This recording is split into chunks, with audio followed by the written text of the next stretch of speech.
So,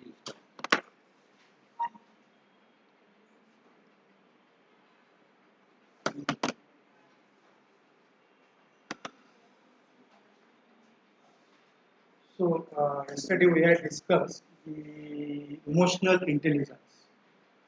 So, from yesterday's discussion, can you tell me someone what are the components of emotional intelligence? जो आपने discussion किया है question आया है what are the components of emotional intelligence very good so self awareness may be one component of emotional intelligence ठीक है और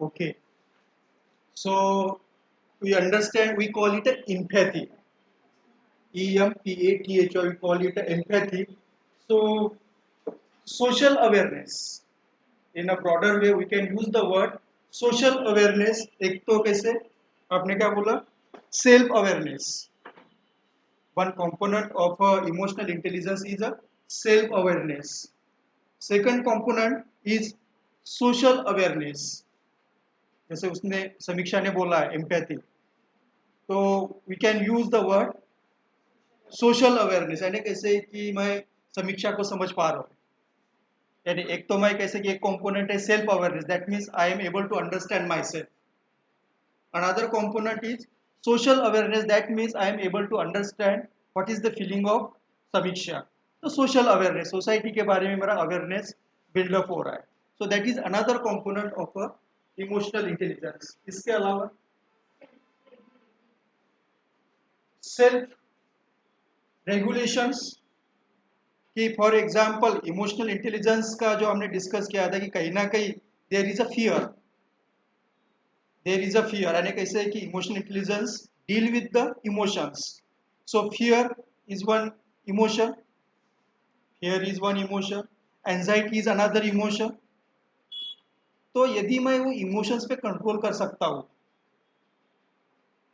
यदि मैं वो इमोशन पे कंट्रोल करना मुझे जम गया तो that is another component of emotional intelligence ऐसा ऐसा कोई कोई कैसे है कि बहुत यानी हॉट टेम्पर्ड लोग रहते हैं कुछ भी हुआ गुस्सा आ जाता है तो कैसे कि ऐसी सिचुएशन में that person can be taught how to control the anger उसको सिखाना पड़ेगा वो उसको बताना पड़ेगा तो कहीं ना कहीं self management self control that is another aspects of emotional intelligence इसके अलावा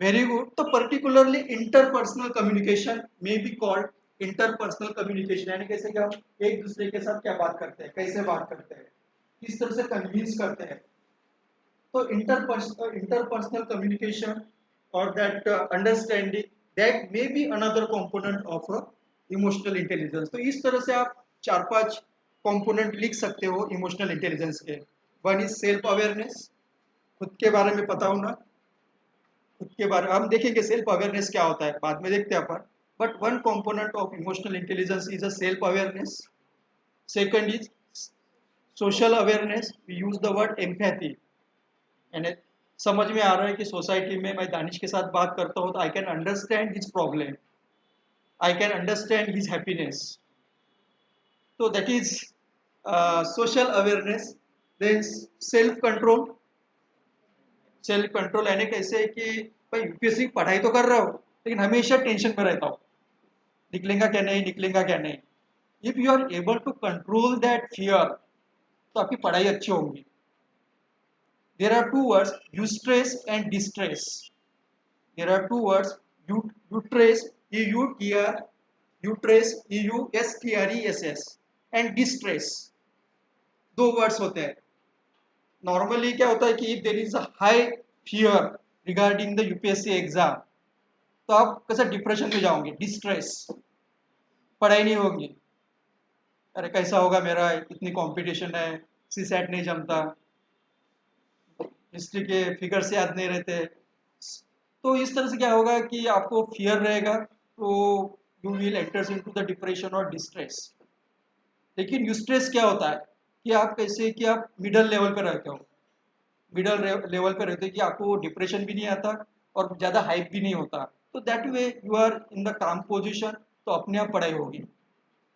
तो दैट वे सेल्फ कंट्रोल, तो हम कैसे बहुत सारे से फियर्स होते हैं, बहुत सारे से इमोशंस होते हैं, तो यदि वो इमोशंस हम अपने कंट्रोल में रखते हैं, बहुत सारे इमोशंस हो सकते हैं, किसी को अंधेरे से डर लगता है, that is also emotion.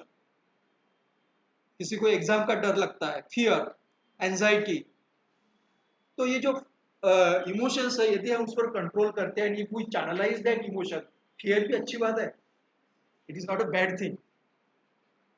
Fear is a fear is not a bad thing, it is a good thing. यदि फियर नहीं रहेगा तो आदमी ज्यादा दिन जिएगा नहीं। गाड़ी चला रहा हूं मैं, if I don't have any fear,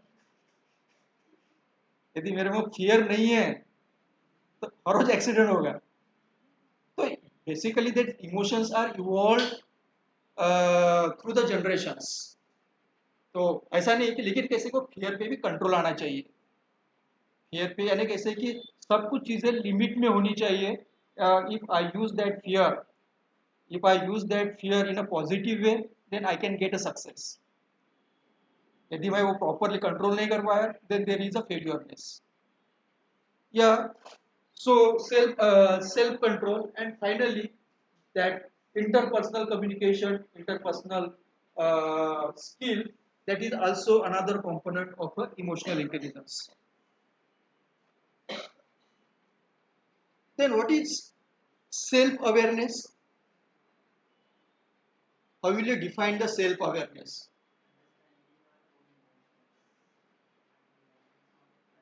मुझे आवाज ही नहीं आ रहा। ओके, वेरी गुड, सही है। और सेल्फ अवेयरनेस, सेल्फ एक्चुअलाइजेशन, क्या कैसे हम उसको डिफाइन करेंगे? सर रियली होता है कि नहीं ये?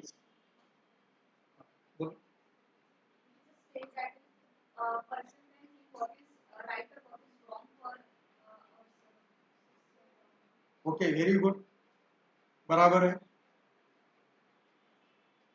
हाँ, सब में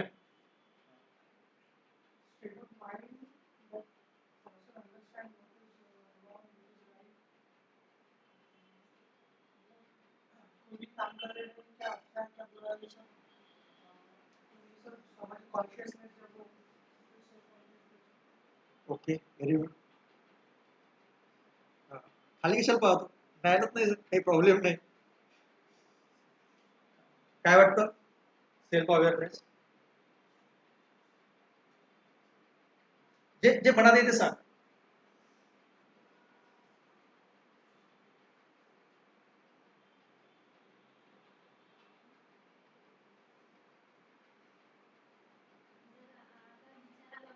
हा हा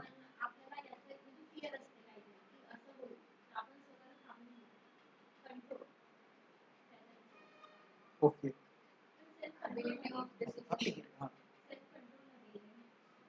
ठीक आहे.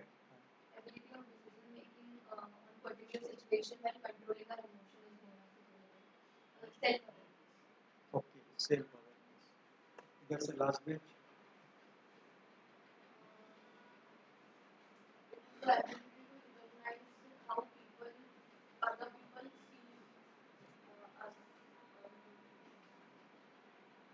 ओके, विचार करतात. Okay, how the other people perceive us. Okay,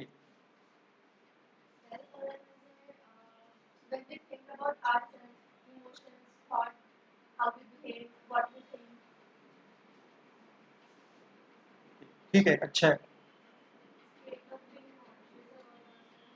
self conscious about our self, very good.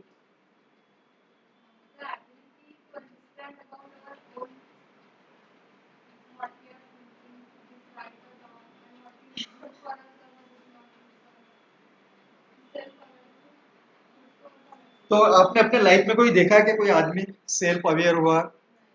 नहीं देखा? अपने आजू बाजू में अभी अभी 20 साल के तो होंगे ही आप, तो कोई तो देखा होगा कि yes this person is a self aware. कोई नहीं देखा? क्यों?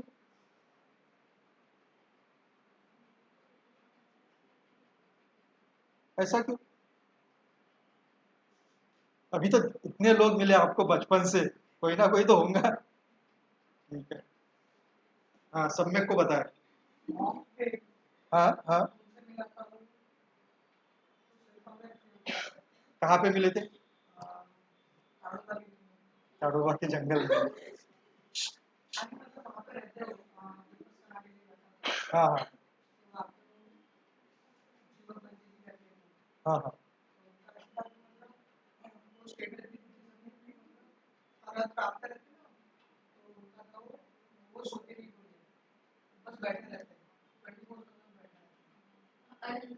हाँ? अरहंत बन के जो रहते हैं ना, जिनको वो एक अरहंती प्राप्त होती है मेडिटेशन के थ्रू, तो वो लोग सेल्फ अवेयर होते हैं और वो लोग सोशल अवेयर भी होते हैं।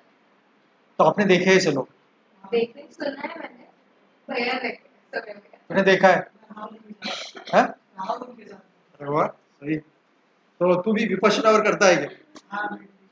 तो हर रोज करता है? कितना टाइम करता है? Very good. तो सही है जो आपने बताया, कुछ लेवल पे सही है। तो there is one theory that is Abraham Maslow.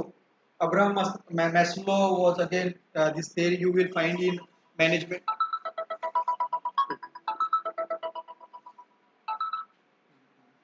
कब हो?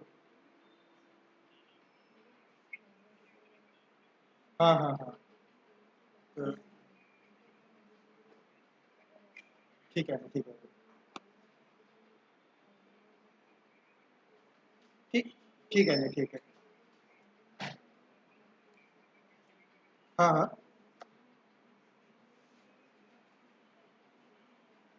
हाँ हाँ।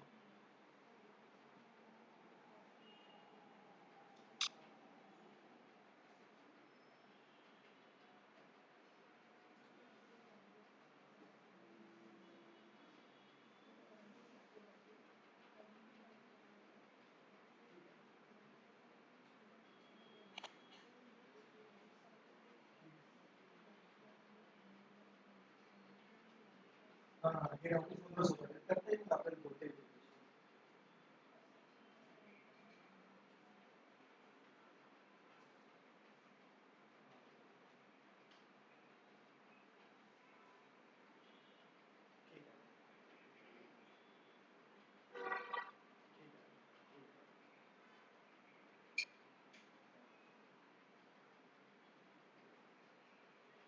हाँ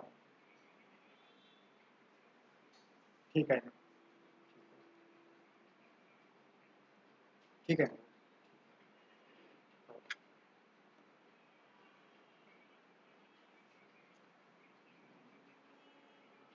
ठीक है।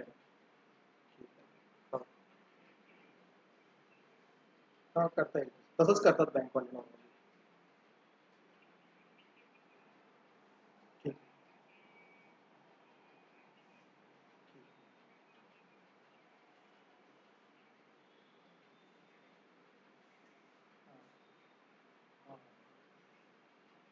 हाँ हाँ हाँ हाँ हाँ, सगळेच भरले आता, बंद भरले आता. हाँ. तर ठीक आहे मी.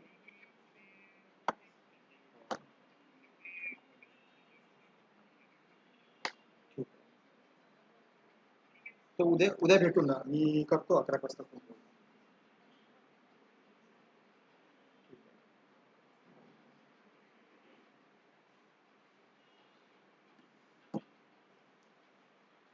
So there is one person, Abraham Maslow, who was a management guru.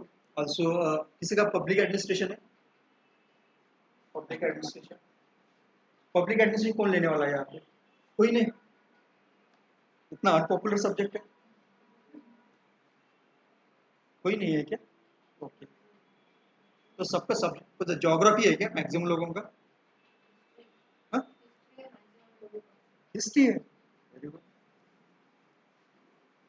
So this Abraham Maslow, even आप यदि एमबीए करोगे तो यहाँ पे ये थ्योरी है, मैस्लोस की थ्योरी है। So there is Maslow's theory of motivation, तो उसका एक चार्ट है।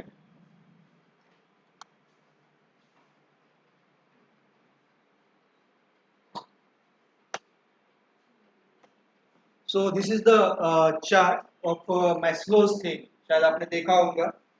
सो यहाँ पे there are physiological needs, safety needs, social needs, esteem needs, and here is a self actualization. नाम नहीं दिख रहा है, we call it a self actualisation और सेल्फ अवेयरनेस। इसको हम सेल्फ अवेयरनेस भी बोल सकते हैं या सेल्फ एक्चुअलाइजेशन भी बोलते हैं। तो ये डायग्राम से कोई मुझे एक्सप्लेन कर पाएगा? इजी है, यानी कैसे कि ये डायग्राम से भी आप मुझे कोई बता सकता है कि क्या हो सकता है।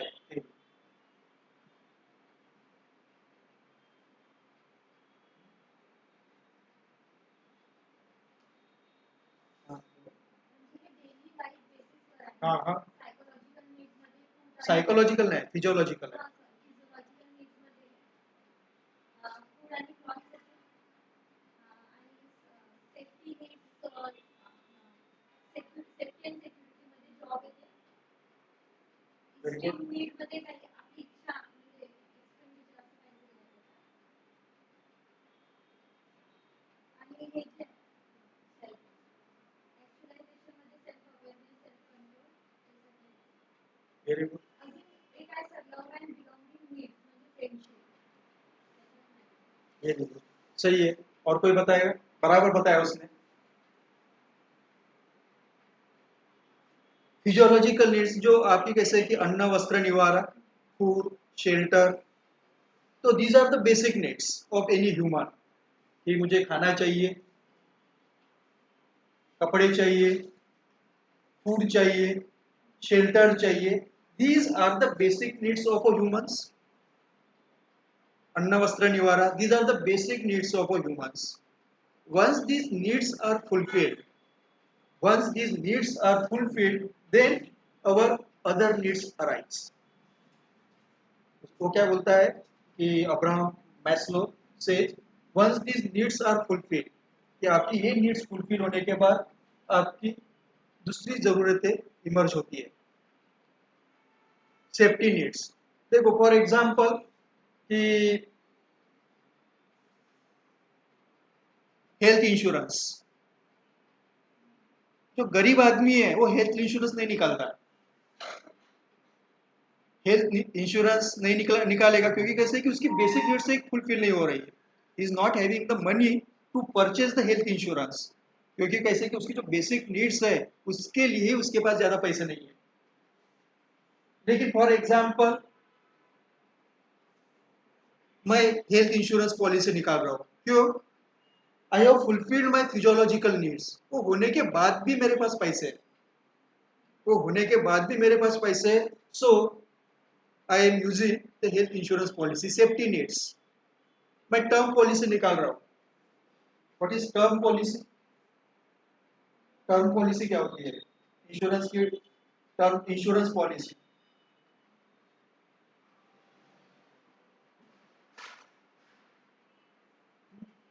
नाम नहीं सुना? टर्म इंश्योरेंस पॉलिसी भेटत नाही।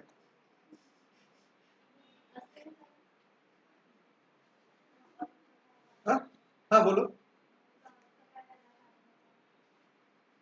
नहीं तो मतलब से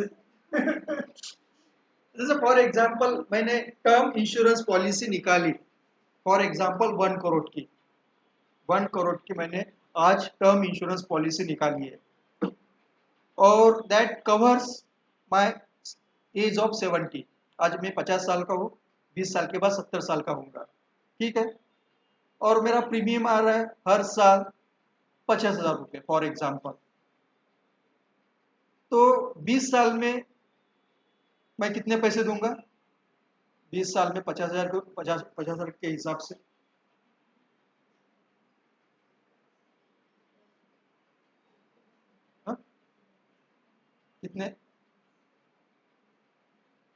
50,000 रुपये पर ईयर दे रहा हूँ, 20 साल के लिए कितने होंगे? 25 लाख। मैं 25 लाख रुपए दूंगा, ठीक है, अगले 20 साल तक मैं 25 लाख रुपए दूंगा। इनके बदले में इन केस 50 से 70 के बीच में मैं मरता हूं, फॉर एग्जाम्पल, तो my family will get 1 crore, ठीक है। बट गलती से मैं जीता हूं 70 के ऊपर, तो पैसे गए हो, 25 लाख रुपए LIC के हो गए, उसके वो पैसे नहीं मिलेंगे, मैंने दे दिए 25 लाख रुपए तो मैंने दे दिए। लेकिन in case I survive the 70 years, यदि वो जो उसका जो थ्रेशोल्ड है, उसके बाद यदि मैं जीता हूँ 70 साल होने के बाद एक दिन भी जीता हूँ तो भी पैसे नहीं मिलेंगे, उनके हो गए। तो that way that is called the term insurance policy, that is called term. अब टीवी पे वगैरह ऐड आती रहती है ना, हाँ, that is called term insurance policy, कि जहाँ पे वो एक टाइम स्पैन रहता है, उसके बीच if you die then it benefits to your family. तो क्या हो रहा है यहाँ पे, you are taking the safety, caring the family. आपको कुछ फायदा नहीं होने वाला है, आपका कुछ फायदा नहीं होने वाला है, but still your family are protected. तो कब ये होगा, मेरी पूरी जो जरूरतें हैं वो फुलफिल हो रही है, उसके बाद भी I have the money to donate to the LIC। वो डोनेशन है, एक तरह का वो डोनेशन है। वो गए दिए तो दिए मैंने, मुझे पता नहीं है, I don't know about the future, मैं 70 साल जीने वाला हूँ या उसके ऊपर जीने वाला हूँ, या पहले मुझे पता नहीं है। तो दोनों भी रिस्क ले रहे हैं, ब्लाइंड रिस्क है वो, दोनों के लिए भी ब्लाइंड रिस्क है।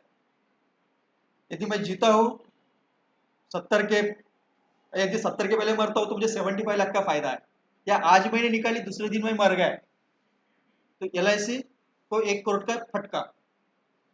लेकिन मैं जीता हूँ 70 के ऊपर, तो LIC के 25 लाख हो गए, कुछ नहीं किया उसने। तो दैट इज कॉल्ड, तो दोनों भी ब्लाइंड गेम ही रहता है। देयर आर वन प्रोफेशन, एक्यूंचर ऐसा कुछ तो भी नाम है, एक्यूंचर, ऐसे आप गूगल कर लेना। वो प्रोफेशन होता है कि जहाँ पे वो जो LIC की जो प्रोडक्ट्स बनाते हैं इंश्योरेंस पॉलिसी के, तो वो लोग रहते हो, एक्यूंचर ऐसा कुछ तो भी नाम है प्रोफेशन का। उसकी सैलरी स्टार्ट होती है, यानी फ्रेशर की सैलरी 50-60 लाख से स्टार्ट होती है, और बहुत डिफिकल्ट एग्जाम है वो, यानी उसके 4 ग्रुप रहते हैं। तो बेसिकली कैसे है कि once your this needs are fulfilled, you move towards the another needs. if these if these needs are fulfilled, if these needs are fulfilled, then you move to the another needs। क्या होगा, you will marry, आपकी कुछ जरूरतें हैं, you will develop a relationship, तो बहुत सारी social needs रहेंगी आपकी, तो यू विल ग्रो और you will develop this social needs. जैसे आपकी सोशल नीड्स बिल्डअप हो जाती है, आपको लगता है कि कहीं ना कहीं I should have a status, I should have a status, I should have, तो ऐसे आपकी बहुत सारी एस्टीम नीड्स भी रहती है। I should have a power, I should have a status, तो इस तरह के यू विल हैव अ। तो क्या होता है कि आपके इन आवर लाइफ ये जो नीड्स है, जैसे एज यू आर ग्रोइंग ये नीड्स बदलती जाती रहती है।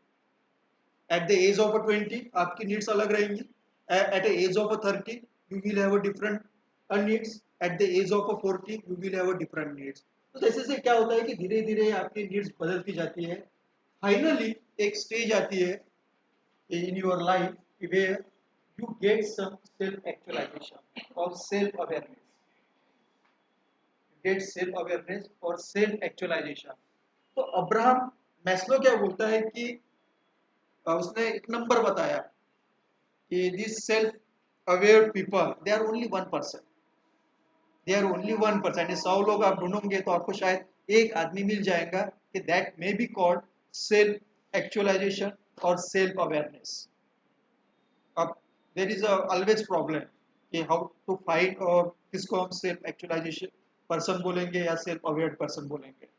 बट अकॉर्डिंग टू हिम, जैसे उसने वो जो स्टडी किया या फाइंड आउट, तो उसने बोला कि जैसे से आपकी नीड्स ये हो जाती है तो एक लेवल के बाद you move to that area we can call, जैसे फॉर एग्जांपल अवर प्रेसिडेंट, मैंने शायद पहले भी बताया था, our president, former president of India, कौन, former president of India, Ramnath Kovind के पहले, प्रणब मुखर्जी के पहले, हाँ? कलाम, that may come to this category, that person may come to this category, हम बोल सकते हैं कि दिखते हैं ऐसे कि हो सकते हैं कि that person may be in the category of this, Pratibha Patil may be in the category of this, वो नहीं पहुंची, तो ऐसे ऐसा कोई जरूरी नहीं है, तो you can find out certain such type of person in life, maybe Gandhi ji may be in this category, Gandhi ji may be in this category, हो सकता है कि उनका यदि आप सोचने का तरीका देखोगे, उनका लाइफस्टाइल देखोगे, तो may be here, Martin Luther king may be here, Abraham Lincoln may be here, Abraham Lincoln may be here, तो ऐसे you will find a lot of people कि वो हो सकते हैं कि कहीं ना कहीं कि दे विल सेल्फ अवेयर, ठीक है कि बहुत सारे फैक्टर हो सकते हैं, बट कहीं ना कहीं तो ऐसे आपको बहुत सारे ऐसे लोग मिल सकते हैं इन हिस्ट्री कि they may come under this category, and they are according to this Abraham Maslow, they are only 1%. तो ये जो है तो ऐसा जरूरी नहीं कि एज के साथ ही हो सकता है, ऐसा भी हो सकता है कि एक आधा लड़का है 20 साल का है और he may have that self actualization, self aware, ऐसा भी जरूरी नहीं है कि बूढ़ा आदमी रहेगा उसको सेल्फ अवेयरनेस आएगा, ऐसा भी हो सकता है, तो मे भी क्या होता है कि वो बीच की बहुत सारी चीजें एस्केप भी कर सकता है, may B because of, for example Osho, Rajneesh, नाम सुना है, ओशो नहीं सुना है, रजनीश, बता, रजनीश, रजनीश के बारे में, हाँ,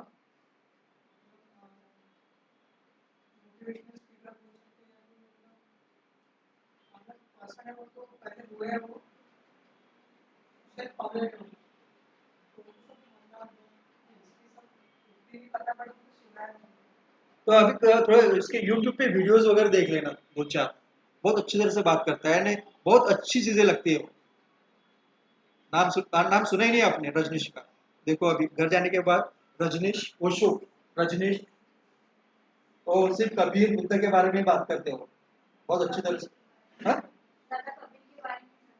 तो बहुत अच्छी बातें करते हैं, यानी कैसे कि यू शुड रीड दैट, यानी आपको एथिक्स का पेपर अगर पढ़ना है तो it will help you, it will help you, यानी कैसे कि जब आप एथिक्स का पेपर और पढ़ोगे तो उनके जो आइडियाज है यू कैन, मुझे सुनो आप वो, तो अपने आप आपको समझ में आएंगे कि मैं एथिक्स के पेपर में कैसे इस्तेमाल कर सकता हूँ, और बहुत अच्छी लगती है, यानी तो कहीं ना कहीं दैट पर्सन में भी हियर, दैट पर्सन में भी, तो ऐसे आपको बहुत सारे लोग मिल सकते हैं कि they may be in this category, कुछ लोग यहाँ से निकल गए, तो it is not related with the age, self actualization, तो बेसिकली सेल्फ एक्चुअलाइजेशन क्या होता है, सेल्फ अवेयरनेस क्या होता है, तो particularly I know if those person may understand what is the purpose of life,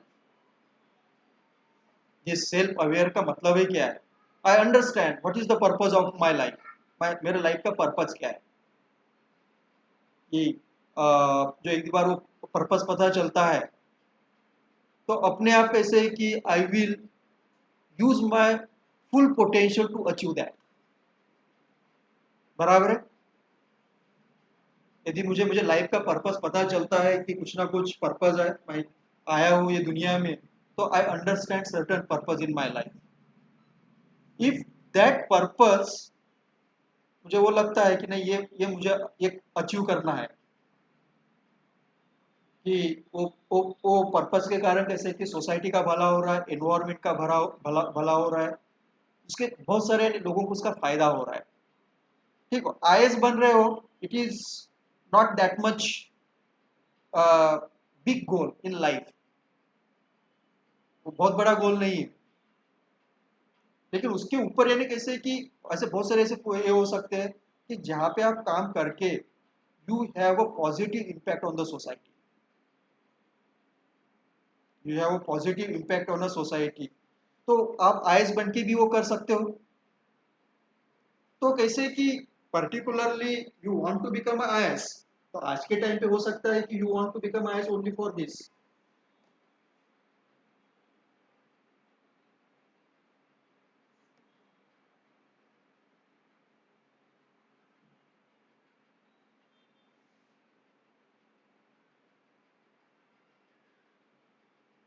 you want to become IAS only for this, ऐसा हो सकता है। आप आईएएस क्यों बनना चाहते हो? You want to enjoy the power, you want to enjoy the government facilities, बराबर है। तो यहाँ पे ये कैसे कि आप यहीं पे रहोगे कि भाई जा रहा हो, लोगों ने सैल्यूट मारनी चाहिए, लोगों ने बोलना चाहिए बड़ा अफसर जा रहा है, तो कहीं ना कहीं आप यहाँ पे हो।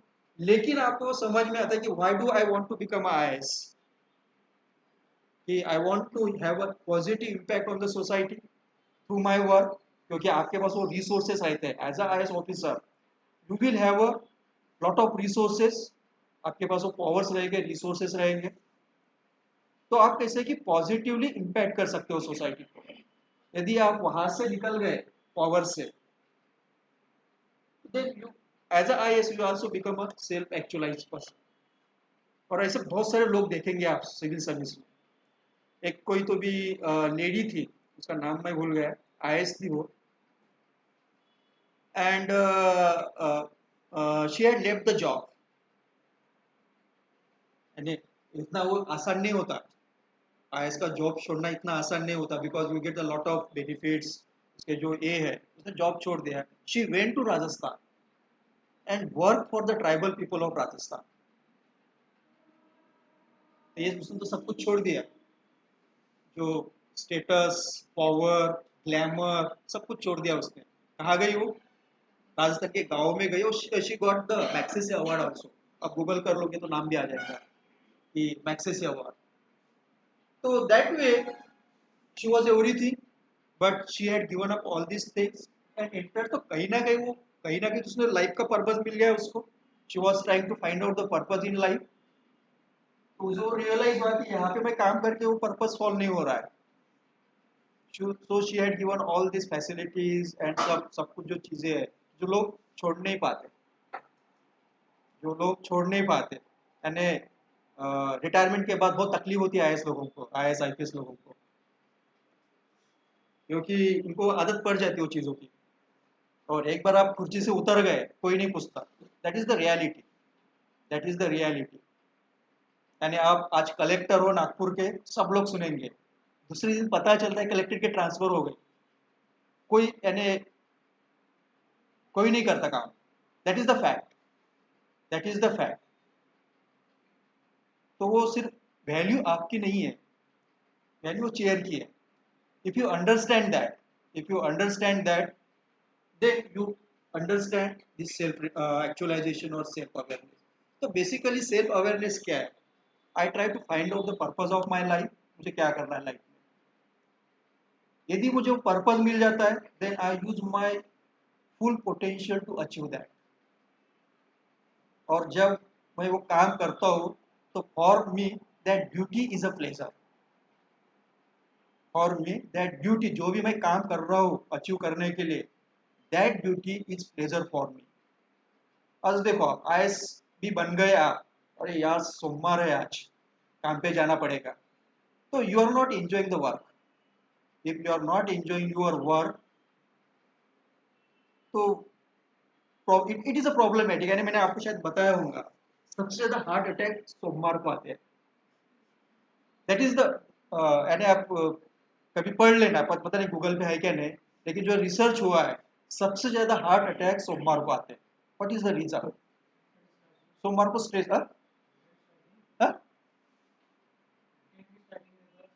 हाँ पहले दिन, बिकॉज लोगों को स्ट्रेस आ जाता है काम पे जाना है, बिकॉज काम is not a pleasure for them, it is a burden for them. तो बर्डन वो हार्ट पे आ जाता है, बर्डन वो हार्ट पे आ जाता है। और नॉर्मली मैंने देखा है गवर्नमेंट सर्वेंट जल्दी मरते हैं, इफ यू डोंट बिलीव। हाँ दैट इज द फैक्ट। आप कैसे कि मैंने पढ़ा है, मैंने वो ऑब्जर्व भी किया।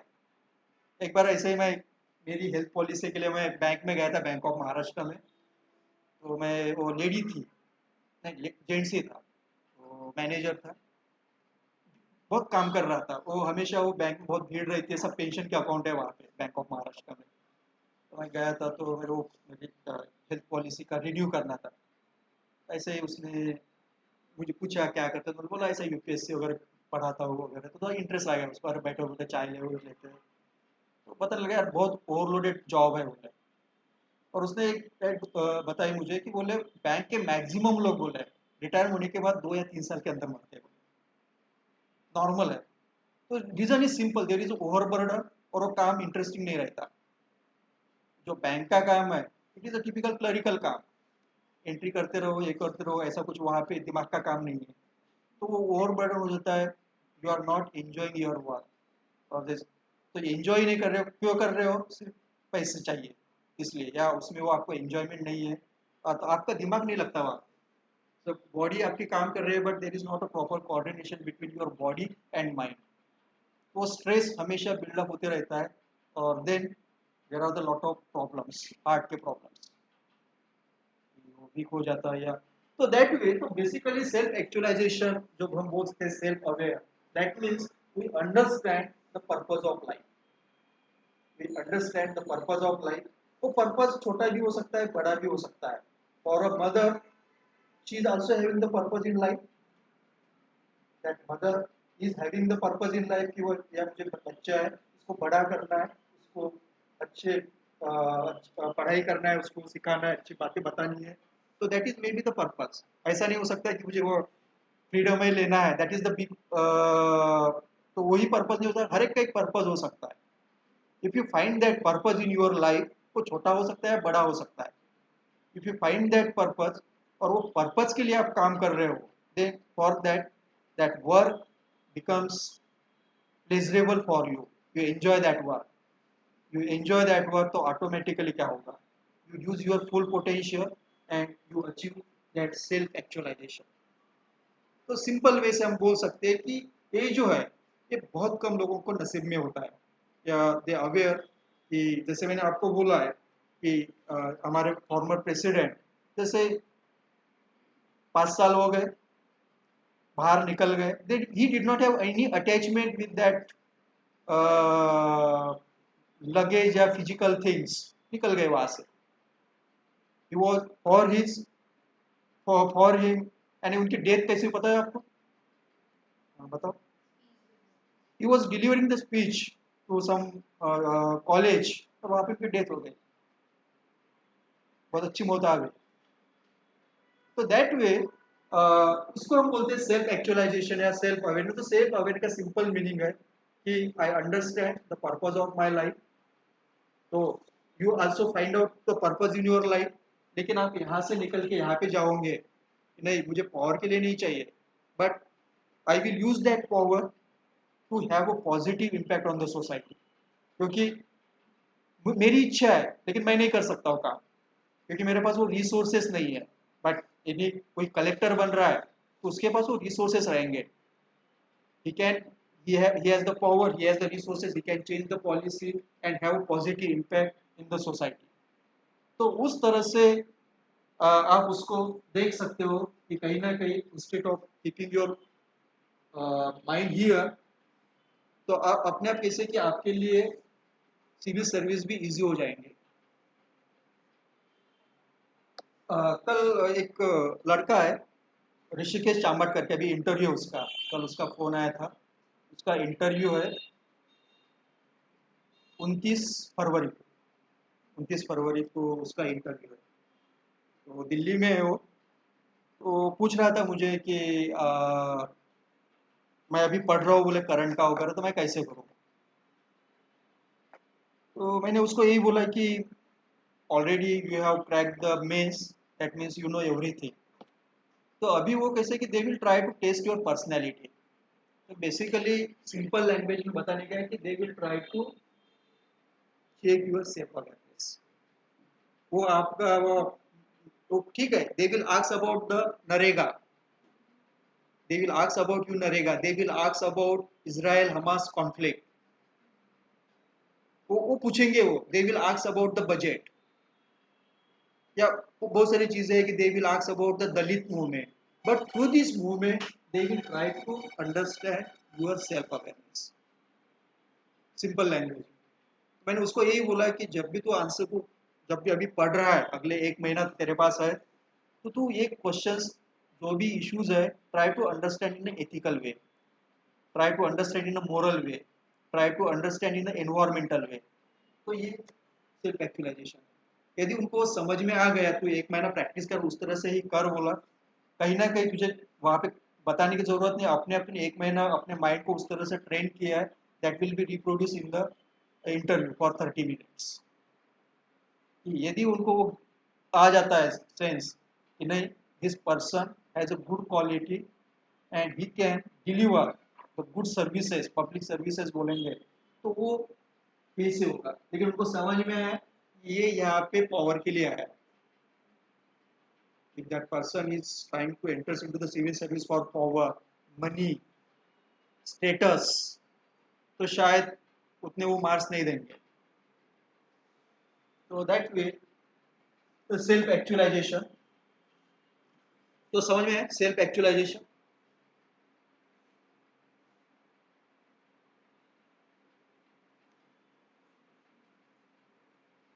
Now, these self-actualized people tend to have a motivations. Normally, once you reach that position or that level of mind, if you reach that level of mind, यानी कैसे कि आपको यदि वो सेल्फ अवेयर हो जाते हैं अपने बारे में, आपको पता चलता है कि अपने बारे में या क्या है। So, these self-actualized people tend to have a motivation. They have the motivation for the truth, they will have motivation for the truth, they will have motivation for the justice, they will have motivation for the wisdom पर देखेंगे बाद में, wisdom पे मैंने question आया है कि wisdom क्या है नॉर्मली। और इसमें एक आपको ये बताना चाहता हूँ, कितने लोगों ने क्वेश्चंस दे पढ़े हैं पूरे पिछले 2013 से लेके 2023, 10 साल के पेपर्स किसने पढ़े, किसने नहीं पढ़े, मैंने बताया था ना पढ़ने के लिए। ठीक है, अभी कैसे है कि जब भी आपको टाइम मिलता है, रीड इट। देखो ये पेपर जो है ना, it is a very vast diverse subject.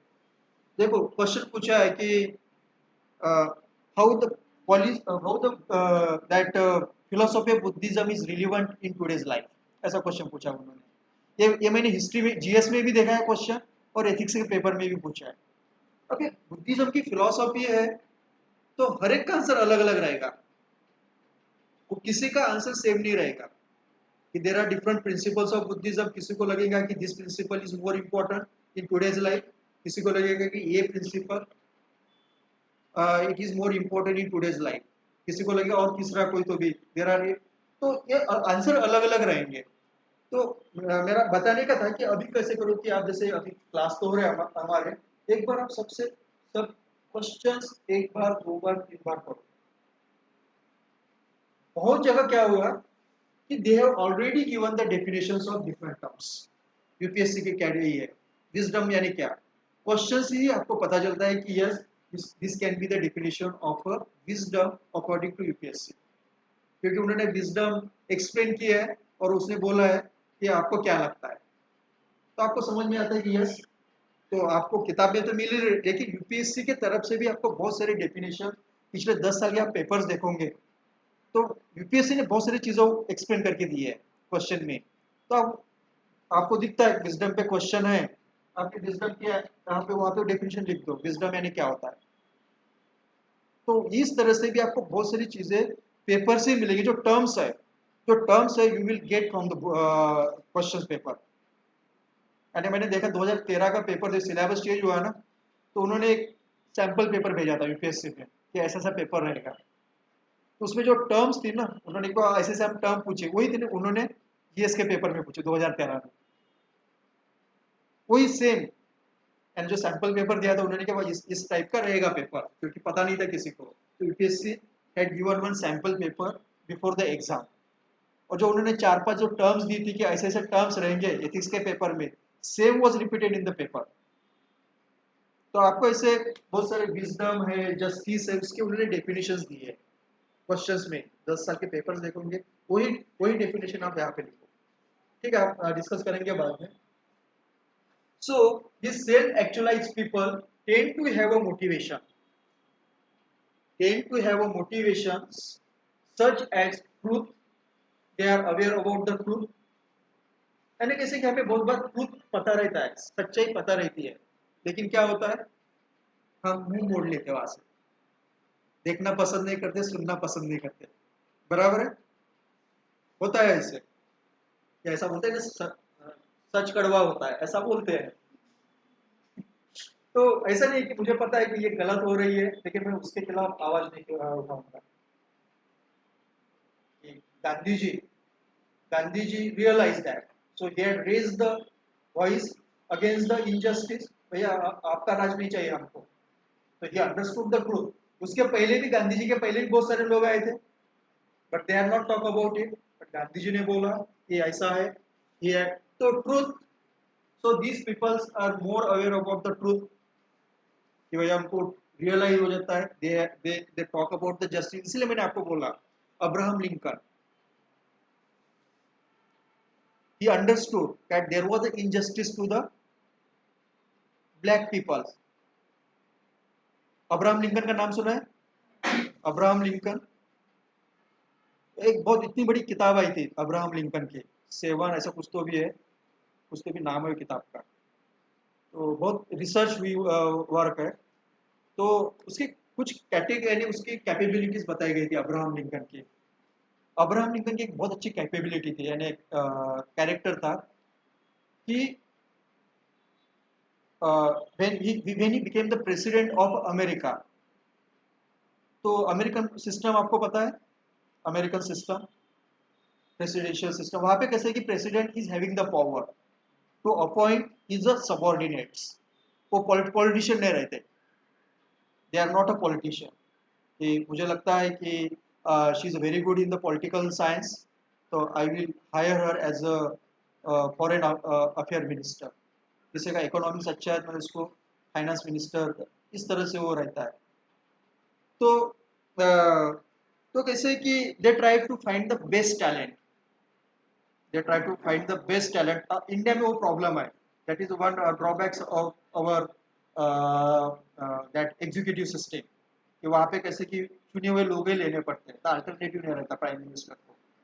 लेकिन प्रेसिडेंट, अमेरिकन प्रेसिडेंट सिस्टम में that is a very good system, कि वहाँ पे they choose the good people in their cabinet, and so they are very effective executive system. क्योंकि जो system है it is very executive, prime minister के पास वो पावर्स नहीं रहते, चुना हुआ आदमी लेना पड़ता है। तो वो प्रॉब्लम्स है कि वो बहुत बार ऐसे होता है कि वो आदमी कुछ भी एक्सपीरियंस नहीं रहता और उसको डिफेंस मिनिस्टर बना देते हैं अपन, ऐसा होता है, डिफेंस मिनिस्टर बना देते हैं उसको। तो ऐसे बहुत बार हुआ है, ऐसे बहुत बार हुआ है। Lalu Prasad Yadav was made a railway minister, और पता नहीं उन्होंने क्या जादू किया, कैसे नंबर घुमाए, railway was in a profit. It was also become the case study for the management IIMs के लिए। अभी उसके लिए वो जेल में गए। तो अलग अलग ये है अपने आप में। तो इस तरह से जो अब्राहम लिंकन, तो उनकी कैपेबिलिटी ये थी कि कुछ उनके with in the party they were the opponents, वो भी प्रेसिडेंट बनना चाहते थे लेकिन नहीं बने। वो Abraham Lincoln got the opportunity become the president. वो बनने के बाद भी उसके जो ओपोनेंट थे, those who wanted to become a president, वही आदमी को उसने अपने कैबिनेट में लिया। क्यों? It is because of only the calibre. उसने ये नहीं देखा कि मुझे अपोज करेगा, इसको मैं बाहर कैसे निकाल दूं, वो उसने सोचा नहीं। उसने वो अपने, तो उसने अपने बारे में नहीं सोचा। he had thought about the prosperity of his country, कि भैया ये आदमी फाइनेंस मिनिस्टर बनेगा या फॉरेन मिनिस्टर बनेगा, डिफेंस मिनिस्टर बनेगा, तो मेरे कंट्री का भला होगा। यहाँ पे उसका कोई पर्पस नहीं था, उसका पर्सनल मोटिव कुछ भी नहीं था। यानी वो तो पहले बार 2-3 बार तो and he had made a lot of efforts और finally became the president. तो जब वो प्रेसिडेंट बना तो उसने वो नहीं सोचा कि भाई भैया मेरे ओपोनेंट्स को मैं कैसे एलिमिनेट करूं, जो नॉर्मली होता है इन इंडियन पॉलिटिक्स से आप देखो, जर्मन हर कंट्री में होता है कि once this leader they eliminated their opponents within the party, हर जगह होता है। ऐसा बोला जाता है कि नितिन गडकरी वाज एलिमिनेटेड और sideline by Modi ji, otherwise Nitin Gadkari ji was getting the backup from the RSS, and RSS के आदमी है, नितिन गडकरी जी इज RSS आदमी। तो कहीं ना कहीं he was a very strong contender for the prime ministership, but Modi ji played the cards and sideline Nitin Gadkari, तो अभी वो रास्ते ही बना रहे हैं। तो ठीक है, लेकिन कैसे कि he has a very good work। तो लेकिन कैसे कि अब्राहम यानी वो जो क्वालिटीज है आज के पॉलिटिशियन और अब्राहम लिंकन का जो फर्क क्या दिखता है, he had not thought about himself, कि उसको पता थे कि ये जो सब कुछ है, 7 लोग थे उसके, यानी वो जो स्टोरी दी है वो किताब में 7 तो उसके जो लोग थे तो 5-6 लोग थे, they were very strong contender for the presidency, यानी उनको खुशी नहीं हुई अब्राहम लिंकन बनने का, अब्राहम लिंकन प्रेसिडेंट बना, लेकिन उसने अपने बारे में नहीं सोचा कि भैया मैं इनको सिस्टम में लूंगा तो ये यही गाड़ी करेंगे मेरे अगेंस्ट में, लेकिन उसने वो नहीं सोचा। तो उसने he had hired the best talented people of his time from his party, तो दैट इज द क्वालिटी। तो उसने अपने बारे में नहीं सोचा, तो उसको self actualisation, he had a greater purpose of life, he had a greater purpose of life कि उसने ये नहीं सोचा, अपने बारे में नहीं सोचा, he had thought about the nation। तो उसकी और एक क्वालिटी उसने वो किताब में दी थी कि his father was a good storyteller, his father was a good storyteller। तो कैसे कि वो उसके पिताजी उसको स्टोरी वगैरह बताते थे, तो उसको भी वो आदत लग गई स्टोरी बातें करने। तो क्या करता था बचपन में, अपने 10-12 दोस्त ऐसे बिठा देता था, छोटे छोटे दोस्त, एक पत्थर पे वो खड़ा हो जाता था और स्टोरी बताता था। तो धीरे धीरे क्या उसका कम्युनिकेशन स्किल बिल्डअप हुआ, ही was a very good orator, यानी वो कोई भी अपनी चीज बहुत अच्छी तरह से समझा के देता था। तो दैट वे, तो अब कैसे उसने एफर्ट्स नहीं लिए, may B because of socialisation, हम बाद में देखेंगे ईआई कैसे बिल्डअप कर सकते हैं अपन, may be because of socialization, कहीं ना कहीं पेरेंटल एक्सपीरियंस कि पिताजी उसको स्टोरी बताते थे, वो ये he started to imitate his father's style. उस टाइम पे तो फेसबुक ये भी कुछ नहीं था, तो स्टोरी मुझे याद है कि मेरा एक दोस्त था, तो वो हमेशा नागपुर, हम कैसे गांव में रहते थे, तो वो धुपकाले में नागपुर आता था, तो नागपुर में आता था तो वो बहुत पिक्चर देखता था, और बाद में जैसे फिर से वो गांव में आता था तो हमको जितने भी पिक्चर देखे उसकी स्टोरी बताता था वो, और हम भी सुनते थे। तो दैट वे, तो कहीं ना कहीं ऐसे फैक्टर्स रहते हैं। तो he was a very good orator, Abraham Lincoln was a good orator. तो कहीं ना कहीं चाइल्डहुड से उसको अपॉर्चुनिटी मिली, he had build up that, and तो कहीं ना कहीं अगेन इमोशन, तो Abraham Lincoln reach to that level, and if you see his a story, तो before becoming the president of America, he failed in every venture, he failed in every venture, उसने जितने भी business किए सब fail हुए, एक भी business successful नहीं चल पाया। यानी अमेरिकन प्रेसिडेंट बनने के पहले जितने भी उसने इलेक्शंस लड़े थे सब इसमें वो ही वॉज डिफीटेड। तो देखो अब कि सब कुछ इतना निगेटिव होते हुए भी ही वॉज ऑलवेज ऑप्टिमिस्टिक, यानी उसके इकोनॉमिक कंडीशन बहुत बुरी थी, इकोनॉमिक कंडीशन उसकी अच्छे नहीं थे, क्योंकि जितने भी उसके जो वेंचर्स थे, बिजनेस वेंचर्स, वहाँ पे सक्सेस नहीं मिला। ही वॉज अ लॉयर, लेकिन वो भी उस वहाँ पर उसको सक्सेस नहीं मिला, प्रोफेशनल सक्सेस भी नहीं मिला। स्टिल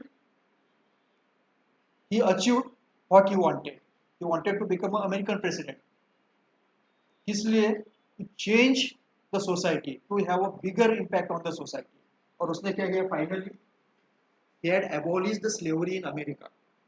वो 1850 से 1860 में हुई थी, 1860 to 65 there was a American civil war, America की North America and South America, In South America, there was a slavery. That means in the southern region of America, that these white peoples were employing the black people in their plantation or farms, and they were the slaves. So there was a conflict between South and North America on the issue of a slavery. तो north के जो लोग बोलते थे कि slavery should be abolished, south के बोलते थे कि it should be continued, and so there was a conflict in the federalism, American federalism. That time he use his awareness, ये गलत है, he got the opportunity, wisdom और meaning. अब ये बहुत सारे जो लीडर्स है, अब्राहम लिंकन हो, गांधी जी हो, तो you will find all this characters. You will find all these characters. Swami Vivekananda ho, Martin Luther King ho, Gandhi ji ho, then Nelson Mandela. Nelson Mandela. So you will find all these characters. All these characters, truth, justice, wisdom, meaning, because they understood the purpose of a life. And I say he was in the jail for 27 years. Nelson Mandela, पर नाम सुना है ना? He was a president of South Africa. So he was sent to the jail in 1965 वगैरह, 1965 या 67, and he was in jail for 27 years, and उसके जो life, youthful life है, he spent in the jail. उसके बाद वो बाहर आया, तो he could have taken the revenge, वो बदला ले सकता था. ठीक है, मुझे जेल में डाला है कि सब बुलाओ, सब ऑफिसर्स को बुलाओ, लेकिन उसने वो नहीं किया, तो दैट वे कहीं ना कहीं understood the bigger purpose of a life. He was with truth, justice, wisdom, meaning. तो obviously that person was a self aware person. तो जो अब्राहम मैस्लो बोलता है कि कहीं ना कहीं कि ऐसे पर्सन हमारे आजू बाजू में भी हो सकते हैं. ऐसा कोई जरूरी नहीं कि बड़े बड़े नाम हो गए, अपने गली में भी हो सकता है कोई ना कोई सेल्फ अवेयर. जहाँ पे रहते हैं तो आपको ढूंढना पड़ेगा कि उस तरह के लोग. सो these peoples जो सेल्फ अवेयर है, तो these peoples are aware about the truth of life. they are aware they aware of the truth of the life. यानी आप पता यानी कैसे कि जैसे मैंने आपको बोला है,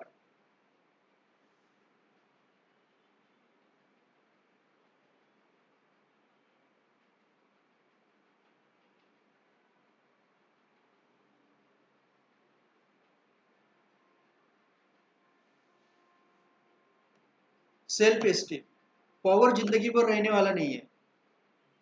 वो फिजिकल पावर हो या कोई दूसरा पावर हो, once you get out from that chair, यानी आप ऐसे खुद ऐसा देखो कि यानी एक बार वो चेयर से उतर जाते हो तो चपरा से भी नहीं पूछता होगा ऑफिस का.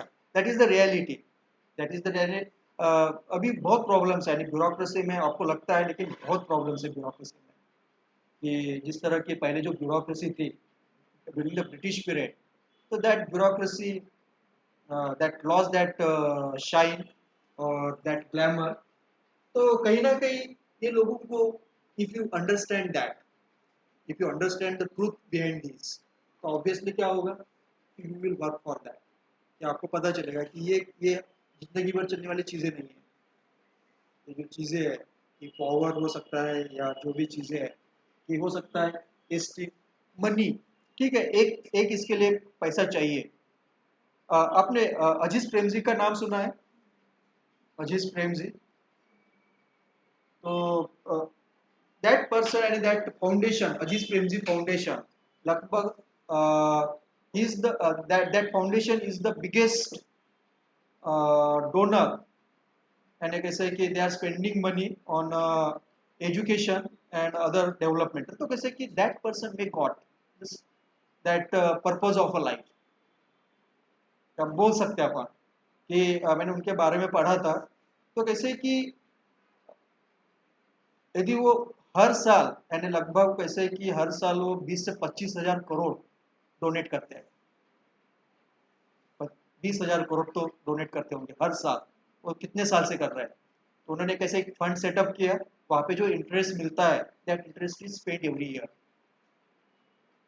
तो मैंने पढ़ा था उनके बारे में कि जो आदमी 20-25 हज़ार करोड़ यदि साल के डोनेट कर सकता है तो ये BMW मर्सिडीज नहीं ले सकता, दो चार ले सकता है। लेकिन वो आदमी ने जो मर्सिडीज ली थी तो वो भी पुरानी ली थी बोलते, सेकंड हैंड। वो आदमी ने, क्योंकि कैसे वो उसने बोला था कि मुझे पैसे सेव करने हैं, to save that money for the benefit of a society. तो वो जो अवेयरनेस है कि अ, अ, जैसे वॉरेन बफेट में भी पैसा उसका $100 बिलियन वगैरह उसके ऊपर है पैसा वो आदमी के पास, $100 बिलियन वगैरह, यानी इतना पैसा। अभी उनकी उम्र है लगभग 90 इयर्स, 90 के ऊपर है। अभी उनका जो पार्टनर था Munger, Charles Munger, they were two person, Charles Munger and Warren Buffett he is an investor who had paid income tax at the age of a 13। 13 साल की उम्र में पहले बार उन्होंने इनकम टैक्स भरा था कि, तो he was a very industrious boy कि इंडस्ट्रियस यानी कैसे कि उसके ग्रैंडफादर की दुकान थी, तो वो दुकान में काम करता था, सुबह पेपर बांटने के लिए जाता था वो आदमी, वहां से उसने पैसा कलेक्ट करना चालू किया। Then his father was a broker, share market के ब्रोकर थे वो। तो वो अपने पिताजी को ऑफिस में जाने लगा वो, तो देखते था वो शेयर्स के बारे में। तो he got that awareness at a very young age, 13 साल की उम्र में उसको पता चला, तो he started to save the money and started to buy the stocks. तो जो स्टोरी है कि मैंने वो पढ़ा था कि बचपन में जो न्यूज़पेपर बेचता था, वही न्यूज़पेपर में उन्होंने इन्वेस्ट किया बाद में। उसका जो बड़ा एक इन्वेस्टमेंट था सबसे पहला, तो जो न्यूज़पेपर वो बचपन में साइकिल से बेचते थे, वही न्यूज़पेपर में उन्होंने इन्वेस्ट किया था। तो दैट वे, तो कहीं ना कहीं he is having the huge money, और उसमें से उसने सिर्फ 1% पैसे अपने बच्चों को दिए, 1%। उसके जो भी दो दो लड़के, एक लड़की, ऐसा कुछ तो भी था, 3-4 लड़के थे उनको, तो उसमें से सिर्फ 1% is given to his children, remaining $99 billion that is given to the for the philanthropy, that is given. तो कहीं ना कहीं that person was a self actualized, उसको पता था। ऐसा नहीं कि वो पैसा कमा रहा है, इतना ये कर रहा है, बट वो पैसा कमा रहा है not for himself, people way depositing money with him, लोग उसके पास पैसे देते थे। धीरे धीरे क्या हुआ कि उसकी he was becoming famous, he was a good manager in handling the money, ऐसा लोगों को धीरे धीरे पता चलने लगा। तो लोग उसको पास पैसे देने लगे, तो ही वॉज अ ट्रस्टी, उसके पैसे नहीं थे वो। आज पता है वो company Hathaway, Berkshire Hathaway company है, उसका एक शेयर कितने का है अभी? 4 करोड़ का है। एक शेयर 4 करोड़ का है उसका, एक ही share. The most expensive share in the world आज के टाइम पे, the most expensive share of कोई कंपनी है तो हर, तो उसकी कंपनी है वो, उसने वो कंपनी सेटअप की और वहां पे इन्वेस्टमेंट करना चालू किया। तो बेसिकली क्या है, ही वॉज वेरी ऑनेस्ट मैन, तो लोग उसके पास पैसा देने लगे बहुत यंग एज में। तो he started to handling that money, तो उसको लगने लगा कि मुझे और कोई तो भी पार्टनर चाहिए who can also handle the money. Then he had approach Charles Munger, अभी 89 ईयर्स में उसकी डेथ हो गई वो आदमी की, अभी रिसेंटली 1-2 महीने पहले उसकी डेथ हुई। तो he was a lawyer, he was a lawyer means again left brain, so that person was thinking in a rational way, logical way, लेकिन वो भी इन्वेस्टमेंट करता था, लेकिन वो मेजरली, लेकिन वॉरेन बफेट को उसके बारे में पता चला कि ऐसा ऐसा आदमी है। तो Warren Buffett met that person, दोनों की दोस्ती हो गई। देन वॉरेन बफेट है अप्रोच है, उसने बोला कि आप आप अपना वो लॉयर जो बिजनेस है आपका, लॉयर जो आप कर रहे हो प्रोफेशन छोड़ दो आप, who enters into the area of investment। तो उसने वो अपना ऑक्यूपेशन छोड़ दिया, he had joined the Warren Buffett, तो दोनों ने वो कंपनी स्टार्ट की, हाथवे बादशाह। देन आप देखोगे चार्ल्स मुंगे, it was a left brain person, lawyer था, लॉजिकली सोचता था वो। That Warren Buffett, he was a risk taker. देखो आप यानी if you go to the share market में बात, तो 95% people lost the money. Nine यानी ये जो स्टेटमेंट है मेरा नहीं है, अभी जो सेबी की जो ये है हेड है, कोई लेडी है, उसने बोला है कि only 2-3% people earn the money, all the 95% people loss the money in trading. Trading में पैसा आप ये नहीं कर सकते। You can earn the money, you can money only through the investment. लेकिन if you want to do the trading, trading में पैसा नहीं कमा सकते, उसके लिए बहुत अलग तरह का स्किल ये चाहिए, कैपेबिलिटी चाहिए। कैपेबिलिटी यानी राइट ब्रेन बहुत अच्छा होना चाहिए आपका। You should have a control over the emotions. आपने 1 लाख रुपए का आज इन्वेस्ट किया, दूसरी तरह यार 50,000 हो गए, होता है ऐसा। पेटीएम का देख लो अभी, पेटीएम 900 रुपए का शेयर था, आज वो 450 रुपए पे है, तो क्या बीतेंगे आप पे। तो that time you should have the control over your fear. यदि आपके इस पे वो कंट्रोल है, फियर पे इमोशनल इंटेलिजेंस चाहिए, तो Warren Buffett is having the left brain capability, is having the left brain capability, right brain capability. तो वही लोग शेयर मार्केट में सक्सेसफुल रहे, those who were having a control over the fear, those who were having control over the greed. 100 रुपए का share लिया, आधे घंटे में आधे घंटे में 200 रुपए हो गया, तो you should have control your, ठीक है भैया 100 के 200 हो गए ना, एक दिन में बेच दो।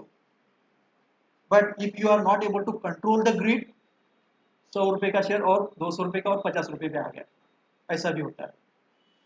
तो बेसिकली जो है कि if you see the successful person in every sphere of a life, तो कहीं ना कहीं they have the emotional intelligence. वो ट्रेडिंग में देख लो आप, इन्वेस्टमेंट में देख लो आप, पॉलिटिक्स में देख लो आप, साइंस में देख लो आप, कहीं पर भी देख लो आप। तो ये जो चीजें हैं, तो कहीं ना कहीं right brain help you to some extent. ठीक है, I have very good maths, मैंने सॉफ्टवेयर भी बना लिए, लेकिन if I don't have control my over my emotions, fear का कंट्रोल नहीं है, तो I can not become a good trader in the share market,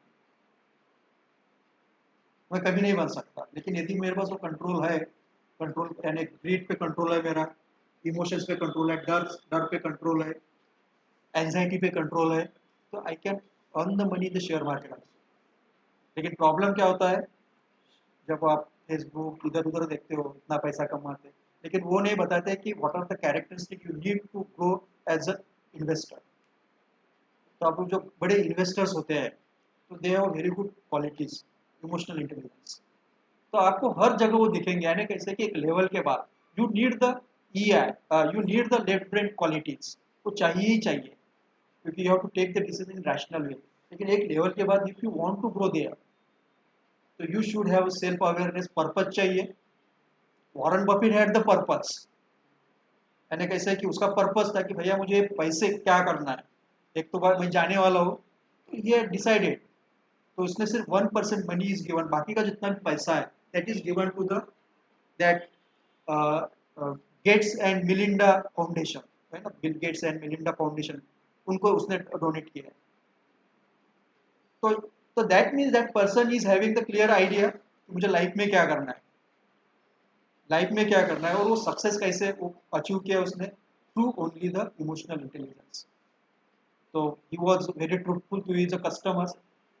यानी आपको पता नहीं, जब वो at the end of every year Warren Buffett किसी के साथ लंच लेता है, और उसके लिए भी वो फी मांगता है, और दुनिया के बड़े बड़े इन्वेस्टर्स उसका उसके साथ खाने के लिए 1 घंटा 2 घंटा पे करने के लिए पैसे देते हैं उसको, बहुत बड़ी अमाउंट रहती है,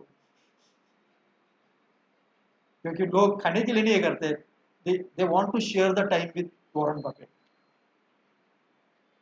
तो दैट वे, तो कहीं ना कहीं ये जो क्वालिटीज है, तो आपको ये सब लोगों में ये क्वालिटीज दिखेंगे ही दिखेंगे।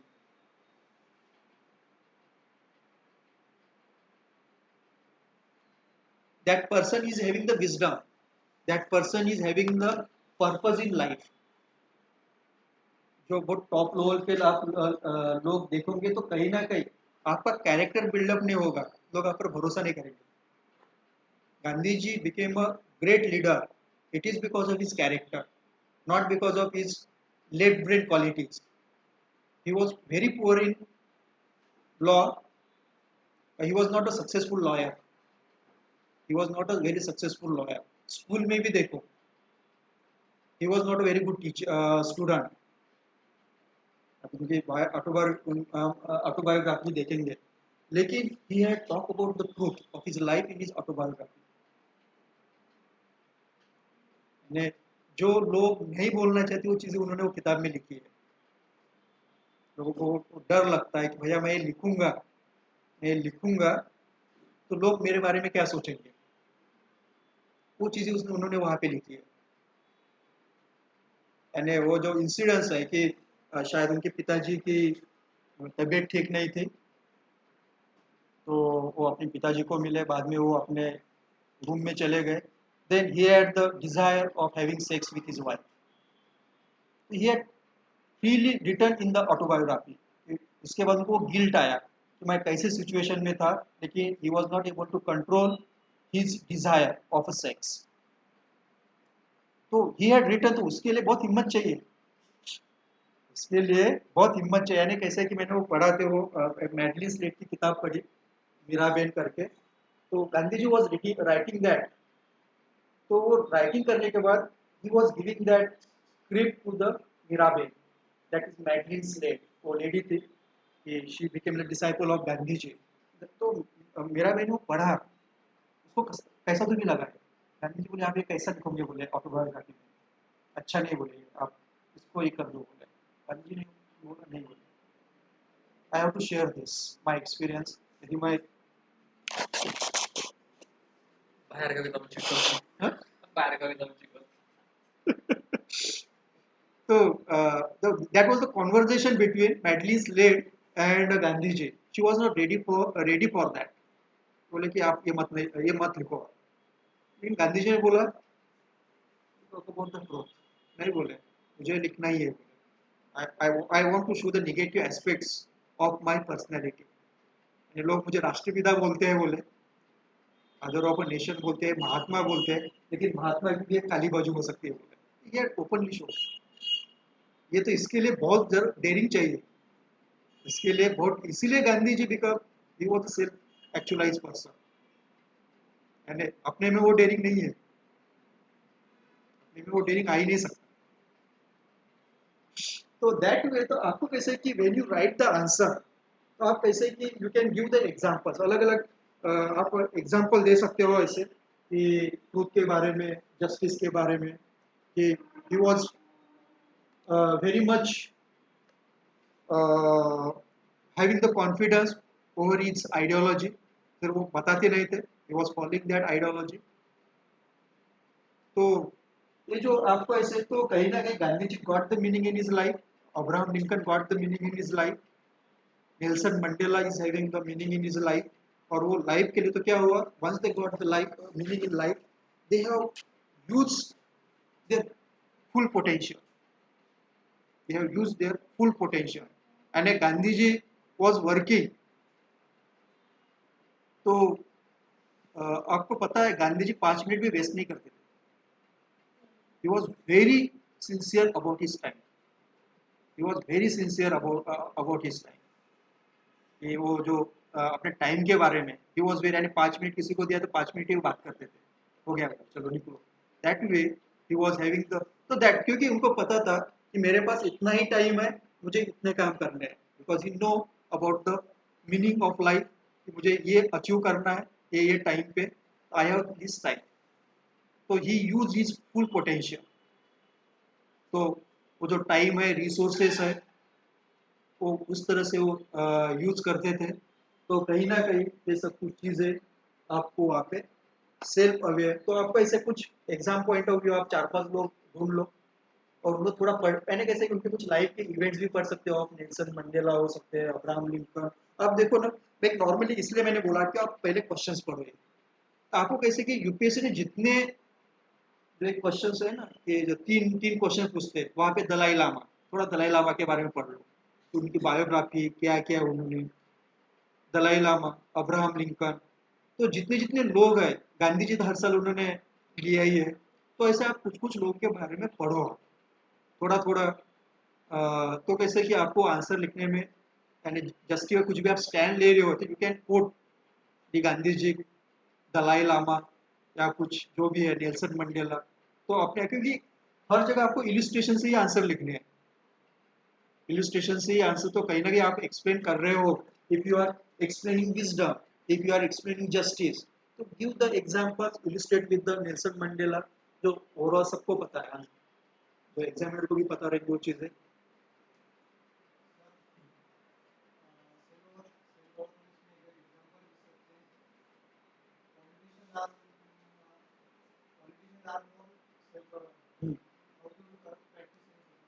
How how do how do they, corrupt वो करप्ट प्रैक्टिस क्यों करते हैं, इसका मतलब दे आर नॉट सेफ पर, यदि हाँ? उनका लाइफ का पर्पस पैसा ही कमाना है, हमारी सेवा करना नहीं है, उनका पर्पस हमारी सेवा करना नहीं है, उनका पर्पस है to gather the money for the future generation, जो आने, उनको उन्हें कभी देखी नहीं है, अगले 7 जनरेशन के लिए पैसा कमा के जाना है उनको, उन्होंने देखी नहीं है, एक ही जनरेशन देखी है, लेकिन कर क्या रहे हो, they are accumulating the money for the next 7 generation. Again, here is a problem. It is a problem of EI. Corruption यानी कैसे, ठीक है, करप्शन को हम कैसे एक्सप्लेन कर सकते हैं, over feeling for the family, over emotional attachment with the family, that may be the, that way we can explain the corruption क्यों कर रहा हूं मैं, करप्शन मैं क्यों कर रहा हूं, because I don't have faith in my children, कि वो पैसा नहीं कमा पाएंगे, अपनी जिंदगी नहीं कर रहे, तो भैया कमा के रखो उनके लिए, that is the, that is the fact. यानी लोग बोलते हैं कि भैया क्यों नहीं, बोले मैंने बहुत स्ट्रगल किया लाइफ में, वो स्ट्रगल में अपने बच्चों के लिए नहीं देखना चाहता,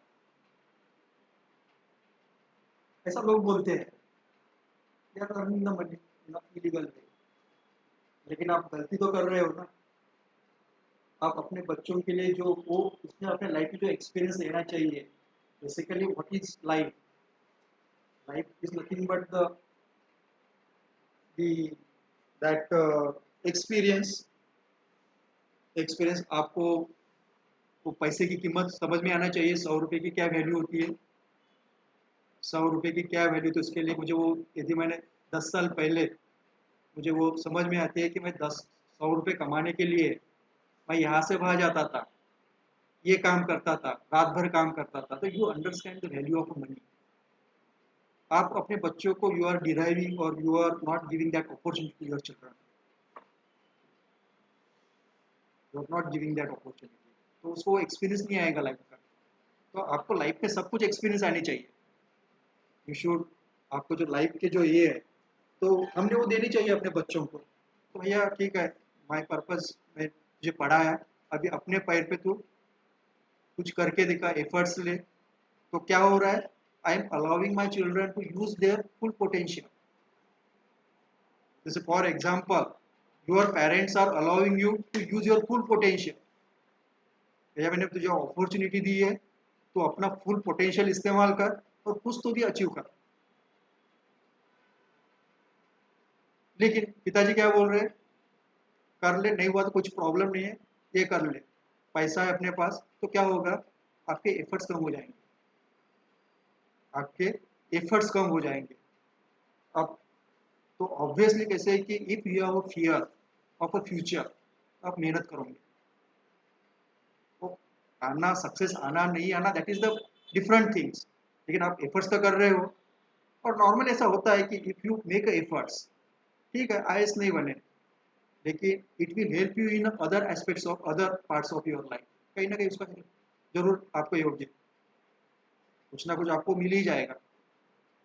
So that way corruption is nothing but over emotional attachment with the family, with the community, with with the society, उसको उस तरह से हम करप्शन को देख सकते हैं। तो यहाँ पे कैसे कि इमोशंस तो होने चाहिए, but that emotion should be control. यदि मैं कंट्रोल करता हूँ then I can reach to the position of a self awareness. But control नहीं है, मेरा कंट्रोल नहीं है, so I will amaze the well. And जो मेरे नॉर्मली ऐसा बोला जाता है, देखा जाता है कि आफ्टर एवरी 3 जनरेशन आपने जो भी कमाया 3 जनरेशन पर खत्म हो जाता है, नॉर्मली ऐसा देखा गया है। The reason is simple that your children don't understand the meaning, or they don't understand how the wealth was created by their ancestors. तो पैसा आने के बाद handling is very difficult, handling is very difficult. रात को आदमी को नींद नहीं आती। तो कैसे कि उसको हम सेल्फ अवेयर, यानी कैसे कि if you interest into the politics, तो क्वेश्चन अच्छा है, यानी कैसे कि उन्होंने क्वेश्चन पॉलिटिक्स में क्वेश्चन पूछा है, if you interest into the politics, हाँ, if you interest into the politics, so your purpose is to serve the people, आप उसके लिए जा रहे हो। So and that means you want the power, you want the big resources in your hand to improve the quality of a life of your people, लेकिन वो आप नहीं कर रहे हो, आप वो रिसोर्सेज अपने बच्चों के लिए इस्तेमाल कर रहे हो। That means you are not a self aware man, self actualization नहीं हुआ आपका। यदि वो होता तो obviously you will move there from there, obviously you will use that resources for the betterment of a society. तो वही जो चीज़ें हैं, तो आपको ऐसे ढूंढने पड़ेंगे, यानी कैसे क्वेश्चंस आए पॉलिटिक्स, एथिक्स, ये तो आपको हर जगह ऐसे मिलेंगे। तो obviously this persons who are self aware और self actualization, you will find this characteristic. Then सवाल ये आता है कि how can we develop the EI. सवाल ये आता है कि हमने we are train through the curriculum, school curriculum, college curriculum, our dead brain, बराबर है, but how to train the right brain, उसका कैसे कि आप दुनिया के जैसे कोई भी सिलेबस देख लो, they are not that much effective to train your right brain. Abraham Lincoln भी देख लो, ऐसे ही पढ़ते पढ़ते गया, काम करता था, पढ़ता था। तो अब ऐसे बहुत सारे लोग देखेंगे कि they were not that much educated, they were not that, they had the curiosity, they had the they wanted to, they have certain meaning in their life, they use their full potential to achieve that। तो कहीं ना कहीं ये जो qualities है, right brain qualities, तो how can we learn that qualities, और उसको हम कैसे सिखा सकते हैं, कैसे कर सकते हैं। बहुत डिफिकल्ट क्वेश्चन नहीं है, लॉजिकल क्वेश्चन है।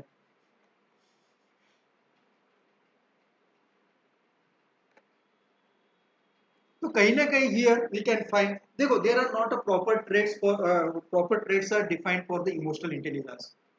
एक ये हो सकता है कि कहीं ना कहीं in some people this quality may be already from the birth, हो सकते हैं कि कुछ क्वालिटीज ये हो सकती है जो बचपन से ही हो सकती है। यदि नहीं है तो you have to learn that. कुछ लोगों में हो सकता है कि पर्सनल इंटरपर्सनल कम्युनिकेशन में be very good from the childhood, रहते हैं ऐसे, वो बचपन से रहता हो। तो ऐसा हो सकता है कि देर आर सर्टन क्वालिटीज कि जैसे फॉर एग्जांपल ओरेटर हो सकता है। Hitler didn't know about his quality, Hitler को पता नहीं था कि he was very good orator, यानी वो बहुत अच्छा भाषण देता, पता नहीं था उसको। तो particularly what happened, he was he fought first world war and he was injured, so he was sent to the hospital, hospital में उसको भेज दिया गया। तो बाद में कैसे कि he recovered from that injury, लेकिन still he was not able or he was not in a position to go to the war। तो उसके मिलिट्री ने उसको बोला कि ठीक है भैया तुम जा नहीं सकते, इतने रिकवर नहीं हो, तो यहाँ पे तुम्हारे जो भी सोल्जर्स है उनको मोटिवेट करने का काम करो, मोटिवेशन करने का काम करो। तो यानी कैसे कि वो he was not physically that much fit to fight the war, तो उसको काम दिया मिलिट्री ने कि यहाँ पे जितनी भी बड़ा हॉस्पिटल था कि यहाँ के लोगों को थोड़ा, क्योंकि क्या होता है कि because of war there was a depression on the soldiers, soldiers depression में गए थे क्योंकि कंटिन्यूसली वॉर चल रहा था from 1940 to 1980, so there was a 4 years war, so lot of people they enters into the depression, और वो जो ब्लड देख रहे हैं, फ्यूचर का कोई ये नहीं है, आज हूँ कल नहीं हूँ, तो lot of people were in depression. तो उसको काम दिया गया है कि जस्ट लोगों को थोड़ा मोटिवेट करने की कोशिश करो। तो हिटलर ने बोला ठीक है, तो लोगों को कैसे कि 10 लोगों को खड़ा बैठा बिठाता था वो और बातें करता था, तब उसको रियलाइज हुआ कि he had quality of speaking, public speaking quality, तब उसको पता चला कि वो बोलता है तो लोग इन्फ्लुएंस होते हैं। तो तब तक तो उसको पता नहीं था, यानी 22-23 साल तक तो उसको पता नहीं था। तो वो उसको पता चलने के बाद he enters into the politics after the world war, first world war. तो उसको पता चला कि if you want to go to the politics you should have that quality, you should have a good quality. कैसा है कि आज जो मोदी जी है उसका एक बहुत बड़ा सक्सेस का रीजन है he is a very good orator. Amit Shah को लोग अरे बंद कर दी मोबाइल या कि कैसे बात करता है, लेकिन if you see the Modi ji he has, तो ऐसा नहीं कि वो क्वालिटी हो सकती है from the childhood, but he had also develop it, he had also develop it, कि ऐसा नहीं है कि भैया वो ओरिजिनल क्वालिटीज हो सकती है, होंगी कुछ लेवल पे, but he had refined that quality. हमारे मनमोहन जी नहीं कर पाए वो चीज, लेट ब्रेड, लेट ब्रेड, तो उन्होंने मेहनत करनी चाहिए थी, ही was a very, is a very good economist, उन्होंने वो क्वालिटी बिल्डअप करनी चाहिए थी एज अ पॉलिटिशियन, क्योंकि कैसे है कि आपको लोगों को हिप्नोटाइज करना ही है, कन्विंस करना ही है, तो पढ़ते थे, लोग टीवी बंद कर देते थे। तो वो तो करना चाहिए था, उन्होंने करना चाहिए था, वहां पे एफर्ट्स लेने चाहिए थे। If you see the dressing pattern of Modi ji, he make efforts there, your outer appearance also influence the people, so that way we understand this thing. So particularly if we want to learn the emotional intelligence, तो कहीं ना कहीं initial stage when there is a child, so कहीं ना very कुछ ही दिनों में या जैसे छोटा बच्चा बड़ा होता है तो कहीं ना कहीं emotional intelligence started to grow, and यहाँ पे हम देखते हैं कि role of a family, family plays a very important role in the initial phase to grow the emotional intelligence, कि ये यदि वो घर का एनवायरनमेंट अच्छा नहीं है तो कहीं ना कहीं दैट एनवायरनमेंट में depress some emotional factors of that children. अब देखो कि जहाँ पे डिवोर्स होता है वहाँ पे बच्चे का emotional intelligence, there is emotional starvation, वो खुल के नहीं रहते, ऐसा देखा जाता है। तो वो है चीज़ें, तो कहीं ना कहीं parents play very important role in the growth of a emotional intelligence.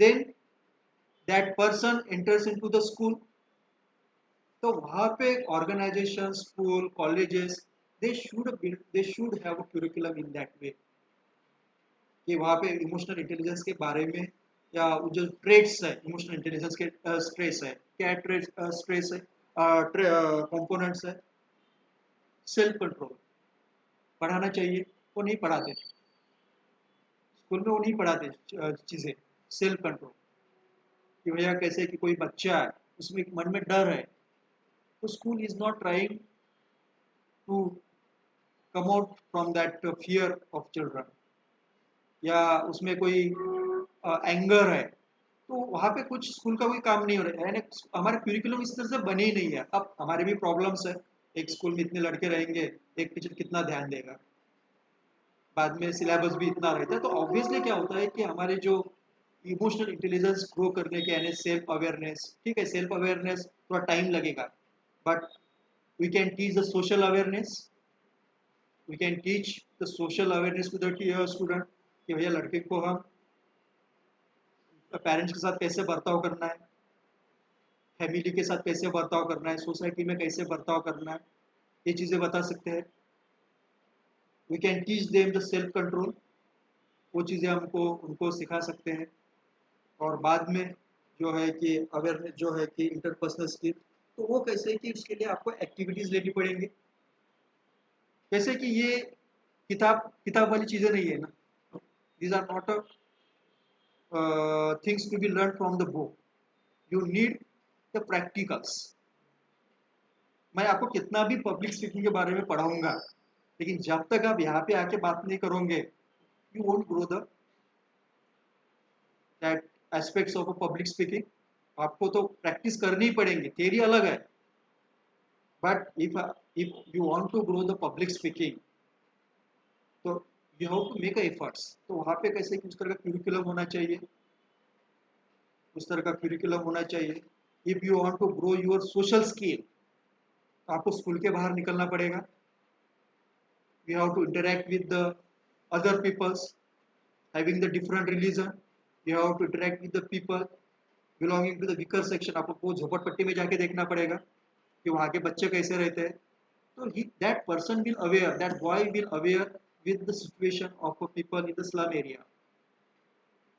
किताब से ठीक है, मुझे समझ में आया, लेकिन जब तक आप वो, जैसे आपने बोला इमोशनल इंटेलिजेंस, इंटेलिजेंस क्या होता है, अंडरस्टैंड, तो आपको तो एक्सपीरियंस करना पड़ेगा, आपको देखना पड़ेगा कि वो लोग कैसे रहते हैं।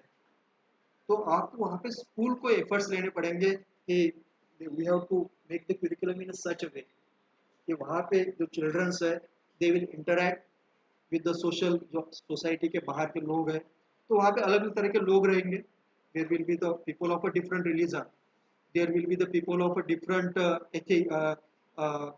Ethnicity, there will be people of different ideology. तो आपको सबको तो कहीं ना कहीं when they interact with this people, तो दे अंडरस्टैंड कि क्या होता है, तो obviously it will help them to grow their social awareness.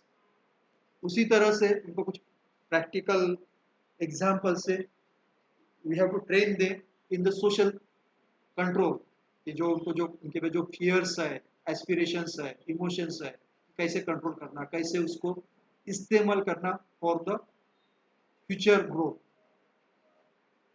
कुछ ना कुछ तो हो सकता है, हर इसमें हर लड़का या लड़की में कुछ ना कुछ तो ऐसे पोटेंशियल रहते हैं, तो वो आइडेंटिफाई करने पड़ेंगे और उसको ग्रो करने के। जैसे किसी को ड्रामा में काम अच्छा लगता है, किसी को राइटिंग स्किल अच्छा लगता है,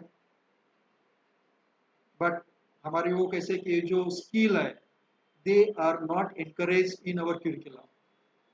अरे क्या कर रहा है, ये तो हो सकता है किसी को कुछ कागज के बनाने की अच्छा स्किल है, तो वो कैसे कि वी शुड एनकरेज इट।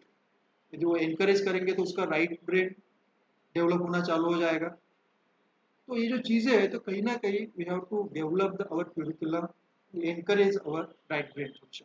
तो अभी भी नहीं है वो चीज़ें। तो but obviously it can be learn, ये है emotional intelligence can be learn और any stage it can be learn. तो नॉर्मल ऐसा बोला जाता है कि ER increases with the age, जैसे आपकी उम्र बढ़ती है तो आपका ईआई भी बढ़ता है, क्योंकि यू गेट द एक्सपीरियंस, आपका अवेयरनेस बढ़ेगा, तो you try to learn the things, new things. तो आप नई नई चीज़ें सीख रहे हो, if it stimulates the right brain, कभी वो कॉन्शियसली हो सकता है, कभी अनकॉन्शियसली हो सकता है। Obviously as your age grow your EI increases. जैसे ईआई इंक्रीज हो रहा है, जिसका ज़्यादा उसने इस्तेमाल किया, अपने राइट ब्रेन का कम्युनिकेशन स्किल इंप्रूव किया, उसने अपना कम्युनिकेशन स्किल इंप्रूव किया, तो obviously he will get success in other aspects of a life. क्या उसका कम्युनिकेशन अच्छा है, उसका फैमिली लाइफ भी अच्छा हो सकता है। फैमिली में झगड़े क्यों होते हैं, क्योंकि दोनों भी बात नहीं करते, दोनों में भी ईगो रहते हैं, दोनों में भी ईगो है, तो बोथ आर हर्ट, डिवोर्स ले लेते हैं। तो कहीं ना कहीं if there is a communication between this two parties, they understand each other, तो ईगो कम हो जाएगा। ईगो इज अगेन इमोशन, तो आपको वो कंट्रोल करता है कि ठीक है, बोल दिया भूल गया मैं। तो इस तरह से when there is a emotional, if there is a growth of a emotional intelligence, it improve your family life, it improve your social life, it improve your professional career, and as a human you also grow. कि जो है कि you get some contented life, satisfied life. बोलते हैं ना कि successful life और content life बहुत फर्क होता है. You may be successful in terms of becoming IAS, लेकिन जरूरी नहीं है कि you have a contented life, satisfied life. ऐसा हो सकता है you have huge money, you have huge power, but there is no one to whom you are sharing your feelings. दोस्त नहीं आपके पास. तो कैसे कि सक्सेसफुल लाइफ में भी डिफरेंट, कंटेंटेड हैप्पी लाइफ में भी different. We should strive for contented life. तो हो सकता है that self-actualized people may have contented life, happy life. ठीक है, Nelson Mandela was in the jail for 27 years, but he had a contented life.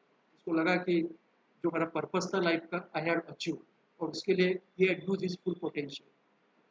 Gandhi ji understood the meaning of life, he achieved. वैसे आप देखो personal life of Gandhi ji was not very successful. उनके बच्चे देख लो, गांधी जी के बच्चे देख लो कि तो पर्सनल लाइफ में ही was not satisfied. If you see his relationship with his wife Kasturba, तो यानी Kasturba and Madeleine slate did not have a good relation. Kasturba यानी ऐसा किताब से पढ़ने के बाद समझता है कि वो कस्तूरबा मैडलिन स्लेट को अपनी सवत समझते थे. तो basically that Madeline Slade she was in love of Gandhi ji. तो गांधी जी को रियलाइज हुआ, तो गांधी जी उससे भागने लगे, दूर जाने लगे. तो गांधी जी ने उसको बोला कि तू राजस्थान में चली जा, वहां पे काम कर. और शी वॉज सेंट देयर. या तो हमेशा गांधी जी तो basically there is one term platonic love बोला जाता है, but that love between Gandhi ji and Madeleine Slade that was not a physical love. जो लव था, that there was emotional attachment of Gandhi ji and Madeleine Slade, but it was not a physical love, it was more of a spiritual love. हो सकता है कि Madeline slate के case में कुछ हो सकता है physical love, but in terms of a Gandhi ji it was more of a spiritual love. यानी उसकी जो स्टोरी पढ़ोगे आप तो कभी कभी लगता है कि लाइफ कैसे है. She belongs to the aristocratic class. Madeline Slade थी वो एरिस्टोटिक क्लास की थी, यानी कैसे कि उसके पिताजी बॉम्बे नेवी के हेड थे, यानी उसके घर में चर्चिल आते थे. She was her father was very powerful person, vice admiral, navy के एडमिरल वगैरह थे वो. And this Madeleine Slade had spent her childhood in Mumbai. And then at the age of around 30 साल की थी, उसकी शादी नहीं की थी. उस टाइम पे अराउंड इन आयरलैंड या इंग्लैंड में जो शादी का जो उम्र होती थी it was around 38 years. 38 years was the marriage age in Ireland या इंग्लैंड में वगैरह. इस तो मुझे पहले वो समझ में नहीं आया, लेकिन एक बार मैं सोशोलॉजी पढ़ रहा था तब मुझे वो समझ में आया. तो around 38 years was the marriage age by that time in 1920s. उसका रीजन क्या था, कोई बताओ रीजन क्या था इतना 30 के ऊपर. Average age for marriage was 38 years in Ireland, Europe में हो गया, इंग्लैंड में हो गया. उसका रीजन था कि वहाँ पे जो प्रैक्टिस थी उसमें प्रैक्टिस थी कि कोई भी पेरेंट्स अपनी लड़की को कि वो आदमी को देते थे, जो लड़के को देते थे उसके पास प्रॉपर्टी होनी चाहिए. और प्रॉपर्टी वो लड़के को अब मिलती थी उसके पिताजी की डेथ होने के बाद. तो जब तक उसके पिताजी की डेथ नहीं होती थी that property was not shifted. उसके कारण क्या हो रहा था कि लड़कों की उम्र बढ़ रही थी शादी के लिए, लड़के भी ये थे. तो लगभग तो शी वाज अराउंड 32 ईयर्स. तो her father was forcing her to marry, लेकिन वो शादी नहीं करना चाहती थी. तो उसकी छोटी बहन थी, शी वाज मैरिड. तो कहीं ना कहीं Madeline Slade had a interest in the piano, यानी कैसे कि जो वो पियानो बहुत अच्छा बजाती थी। અને जो बेथोवन बिथोवन था, बिथोवन का नाम सुना है आपने? He was the greatest pianist, बिथोवन, greatest pianist है बिथोवन करके। तो उसकी यानी कैसे कि उसको बहुत अच्छा लगता था उसका म्यूजिक वगैरह सुनना वगैरह। And she were even she had arrange the many music concert in Europe, that medley said that she had a huge interest in the music. यानी इसका मतलब है कि राइट ब्रेन बहुत अच्छा था उसका। एंड फाइनली शी आल्सो, उसके जो आखिरी के दिन है लाइफ के, after the death of a Gandhi ji, she shifted to Uttarakhand.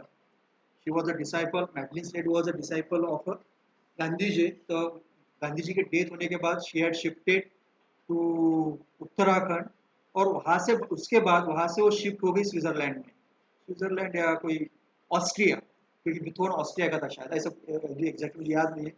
तो जो गांव था बिथोवन का वहीं पे रुकी वो, वहां पे उसने मकान लिया, वहीं पे रहती थी वो, because she is having some love with the music और बिथोवन वगैरह। So particularly, she had read one book of a Gandhi जी। उसको नोबेल प्राइज मिला था, रोमा फ्रैंको ऐसा कुछ तो भी नाम है। तो एक ऑथर ने किताब लिखी थी, वो किताब मेडली स्लेड ने पढ़ी। वो किताब पढ़ने के बाद she she had a desire to meet Gandhi ji. सिर्फ किताब पढ़ने के बाद उसको डिजायर कि वो गांधी जी से मिलना चाहिए। तो उसने अपने पिताजी को बोला कि मुझे गांधी जी के पास जाना है।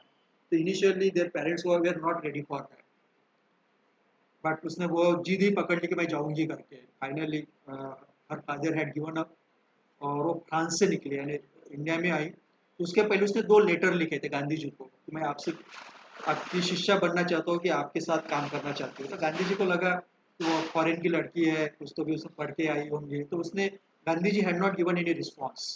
लेकिन 2-3 ऐसे लेटर आ गए, गांधी जी को लगा कि एक बार मिलना चाहिए। तो गांधी जी को लगा कि ठीक है आ जाओ। Then she came to India and then she work under the Gandhi ji.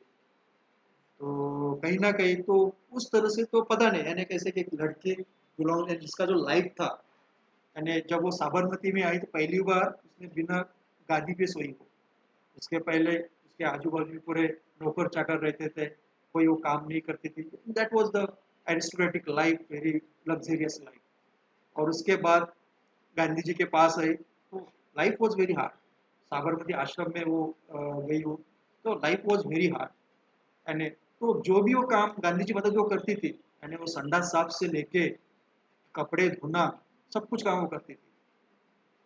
And that way तो पता नहीं कि वो किस तरह का वो जो ये था, पर्सनालिटी थी। तो दैट वे तो कहीं ना कहीं शी आल्सो गॉट दी। तो मुझे एक लगता है कि आप थोड़ा उसके बारे में पढ़ो, मेडली स्लेट के बारे में वगैरह। She also got the meaning in her life. तो कैसे कि नॉर्मली सब जेंट्स की आप एग्जांपल दोगे, उसमें कोई लेडीज के अगर आप एग्जांपल दोगे तो it will be more beautiful for the examiner. तो अरे यार मेडलिन स्लेट, तो कैसे कि आपको ऐसे बहुत सारे एग्जांपल्स मिलेंगे कि she got the meaning, she got the meaning in life. कि तो कहीं ना कहीं तो she was a Britishers, but she work for the freedom of India and work for the language. So that way we understand the तो कहीं ना कहीं इस तरह से आप तो कहीं ना कहीं family plays very important role to grow the emotional intelligence. Then organization, school, colleges or other organization, they should build up their curriculum in a such a way so that our EI, emotional intelligence, grow properly। तो हमको यहाँ पे efforts लेने पड़ेंगे। तो हम बोल सकते हैं कि जैसे क्वेश्चंस EI एंड ब्यूरोक्रेसी पे आए, next time we will discuss the bureaucracy. Problem क्या होता है कि most of our bureaucrats, they are trained in a left brain activities। ये वो पावर पे तो चले जाते हैं, लेकिन they don't have the empathy, social awareness नहीं रहता। They don't understand the problems of a poor people. They don't understand. कोई तहसीलदार बन रहा है, कलेक्टर बन रहा है, कोई तो भी एक लेडी गांव से आती है अपने पेंशन के लिए, 60 साल की लेडी है, 70 साल की लेडी है, पेंशन के लिए गांव से आती है और उसको पेंशन नहीं मिलती, वापस चली जाती है। ये आज से अभी बहुत अच्छा हुआ, 10 साल पहले की बात बता रहा हूँ मैं। 10 साल पहले ऐसा था कि 2-2 3-3 महीने पेंशन नहीं मिलती थी लोगों को। तो कैसे कि नहीं मिल रही है, तो लेडी जा रही है गांव से सिटी में जा रही है और मिलने की कोशिश कर रही है, एसडीओ को मिलने की कोशिश कर रही है, तहसीलदार को मिलने की कोशिश कर रही है। तो तहसीलदार कैसे कि is not aware of that, उसको फीलिंग समझ में नहीं आता कि वह उसके प्रॉब्लम्स क्या है। उसको कोई लेने के लिए नहीं आ रहा है, तो कैसे तो भी आ रहे, सिटी में आ रही है, उसकी फिजिकल कंडीशन वैसे नहीं है, लेकिन कैसे कि उसको पैसे की भी ज़रूरत है। तो ऐसे सिचुएशन में if that bureaucracy is having the empathy, तो उस तरह से वो एफर्ट्स लेगा कि so that this poor people don't get any trouble, don't get any problems. तो वो कैसे एम्पैथी से ही होगा। लेकिन वही होता है कि he is not having the empathy, कि वो अवेयर ही नहीं हुआ। क्योंकि तो वो जो अवेयरनेस, तो क्योंकि कैसे कि हमारे ट्रेनिंग प्रोग्राम में भी वो चीज़ें सिखाई नहीं जाती। If you see the curriculum of bureaucrats, तो वहाँ पे वो चीज़ें सिखाई नहीं जाती कि उनको टैक्सेशन के बारे में पढ़ाया जाएगा, उनको लॉज रूल्स रेगुलेशन के बारे में पढ़ाया जाएगा, but this aspects of a life are not taught. तो कहीं ना कहीं वो अवेयर नहीं रह गए, obviously they indulge in the malpractices, they indulge in the power situations और पावर हंग्री कोई सिचुएशन रहेंगे, they engage in the politics, इसमें रहेंगे, they engage in the good positions, और उसके कारण के जो ऑब्जेक्टिव है ब्यूरोक्रेसी का, दैट इज नॉट फुलफिल्ड। इस तरह से next time we will discuss bureaucracy and then we club EI and bureaucracy.